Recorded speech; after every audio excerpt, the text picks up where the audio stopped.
नमस्कार किसान भाइयों आज की वीडियो में बात करने वाले हैं अगेती गन्ना बुआई की। और इसमें किसान भाई खुदाई और जुताई करने के बाद मिट्टी चढ़ाने की तैयारी कर चुके हैं।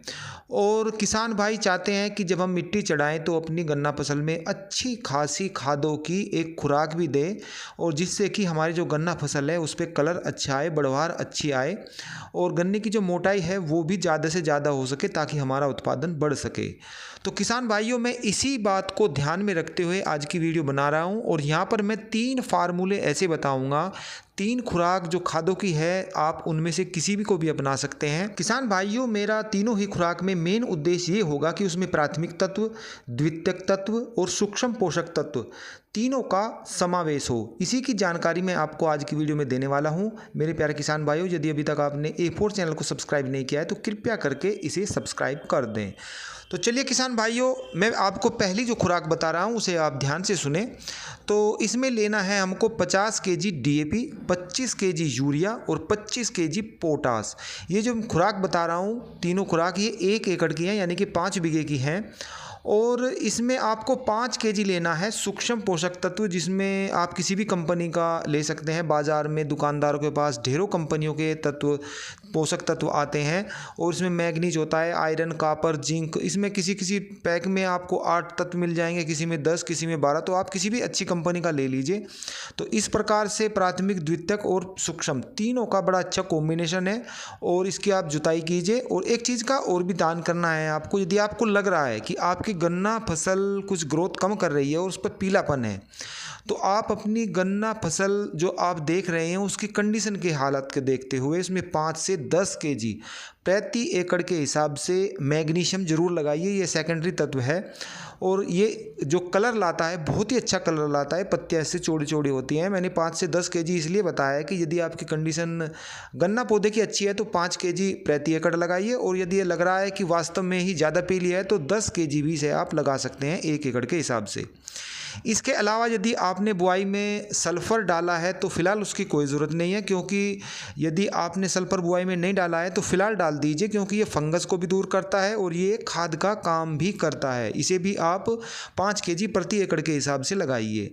फ़िलहाल कैल्शियम बिल्कुल मत लगाइए। कुछ किसान भाई जो मेड़ चढ़ाते हैं, जो जुताई करने के बाद में डोल चढ़ाते हैं, मिट्टी चढ़ाते हैं, तो उसमें कैल्शियम का भी प्रयोग करते हैं। फ़िलहाल गर्मी ज़्यादा है तो इसका प्रयोग आप बिल्कुल न करें। तो एक फार्मूला तो होगा, ये मैंने आपको डिटेल में बता दिया है। आप अपनी फसल के हिसाब से आपको खाद लगाना है। कुछ खाद मैंने ऐसे बताए हैं जिसका निर्णय आपको खुद लेना है कि आपकी गन्ना फसल कैसी है। कौन सा खाद आपने बुआई के टाइम दिया है तो फिलहाल उसकी ज़रूरत नहीं है, तो अंधाधुंध प्रयोग करने का भी कोई फ़ायदा नहीं है। कुछ खाद ऐसे होते हैं जो आपने बुआई में डाल दिए हैं, फिलहाल उनकी ज़रूरत नहीं है, वो मैंने आपको बता दिए हैं। दूसरा चीज़ है जो दूसरी खुराक है, दूसरी खुराक लेते हैं। उसमें 50 केजी आपको NPK लेना है। NPK में नाइट्रोजन आ जाएगा, फास्फोरस आ जाएगा और पोटास भी आ जाएगा। तो इसमें आपको पोटास अलग से देने की कोई ज़रूरत नहीं है, लेकिन नाइट्रोजन कम रह जाती है, तो इसलिए आप 25 केजी नाइट्रोजन अलग से ज़रूर रखें। और वही 5 केजी सूक्ष्म पोषक तत्व का एक पैक ले लें, किसी भी कंपनी का ले लें। इसके अलावा यदि आपकी फसल पीली पीली हो रही है तो वही जो मैंने आपको फार्मूला बताया, यदि पीली है तो मैग्नीशियम का प्रयोग करें 5 से 10 केजी प्रति एकड़, और यदि सल्फ़र का प्रयोग नहीं किया है तो 5 केजी सल्फ़र का प्रयोग भी प्रति एकड़ के हिसाब से ज़रूर कर लें। वही नियम यहाँ पर भी है, कैल्शियम का प्रयोग फ़िलहाल आपको नहीं करना है। तीसरी जो खुराक है इसमें आपको लेनी है 150 केजी SSP, यानी कि सिंगल सुपर फास्फेट। इसमें जो फास्फोरस होती है वो 16% होती है, और मोटा मोटी यदि मैं बताऊं तो DAP का 1 बैग और सिंगल सुपर फास्फेट के 3 बैग ये बराबर हैं, क्योंकि इसमें 16% फास्फोरस होती है। तो इस हिसाब से आप लगा लिए मोटा मोटी 3 बैग ये 1 DAP बैग के बराबर होते हैं। लेकिन इसमें एक तो नाइट्रोजन नहीं होती, और अलग से जो एक्स्ट्रा लाभ होता है इसमें बोरोन होता है, कैल्शियम होता है, सल्फ़र भी होता है। तो इन तीनों का आपको यदि SSP सिंगल सुपर फास्फेट का फिलहाल प्रयोग कर रहे हैं मिट्टी चढ़ाते वक्त, तो भविष्य में जितने भी इतने फसल ये रहेगी उसमें बोरोन, कैल्शियम और सल्फर एक्स्ट्रा देने की कोई ज़रूरत नहीं है, क्योंकि ये सिंगल सुपर फास्फेट में ऑलरेडी हैं। किसान भाइयों SSP में नाइट्रोजन नहीं होती है। इसमें 25 केजी नाइट्रोजन भी लगाना है, 25 केजी आपको पोटास भी लेना है। इसके अलावा 5 केजी सूक्ष्म पोषक तत्वों का बैग लेना है, जो भी आपको अच्छी कंपनी का हो, और मैग्नीशियम में वही नियम लागू है। आप अपनी अपनी गन्ना फसल के हिसाब से 5 से 10 केजी उसी हिसाब से इसमें लगा लें। किसान भाइयों, आपको कुछ बातों का और भी ध्यान रखना है। जैसे आप ये खाद अपनी गन्ना फसल में लगाओगे तो इसकी आप जुताई कीजिए और मिट्टी चढ़ा दीजिए।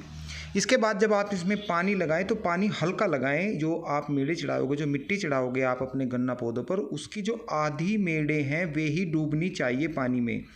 इसका फ़ायदा ये होता है कि एक तो जो आपने मिट्टी चढ़ाई है वे नीचे को नहीं बैठती हैं, वे ज्यों की त्यों बनी रहती हैं। दूसरे जो आपने देखा होगा कि जैसे कि आलू की फसल होती है, उसकी जो मेड़े होती हैं उनको पूरा नहीं भरा जाता बल्कि आधा ही भरा जाता है, जिसके कारण से जो आधे ऊपर की मिट्टी होती है वो नमी लेती है और वो भुरभुरी हो जाती है, जिससे कि उसमें आलू बहुत ज़्यादा मोटा बैठ जाता है। इसी प्रकार से आपको अपनी गन्ना फसल में ध्यान रखना है। जब ऊपर की मिट्टी, जब पहला पानी लगाओगे मिट्टी चढ़ाने के बाद, तो ऊपर की जो आधी मिट्टी होगी वो नमी लेगी और वो भुरभुरी बनी रहेगी और उसमें टेलरिंग ज़बरदस्त होगी। तो इस बात का आपको ध्यान रखना है। यदि आप इन बातों का ध्यान रखते हैं तो आपकी जो गन्ना फसल है उसमें टेलरिंग भी ज़बरदस्त होगी। फिर मिलते हैं, तब तक के लिए सभी किसान भाइयों को नमस्कार।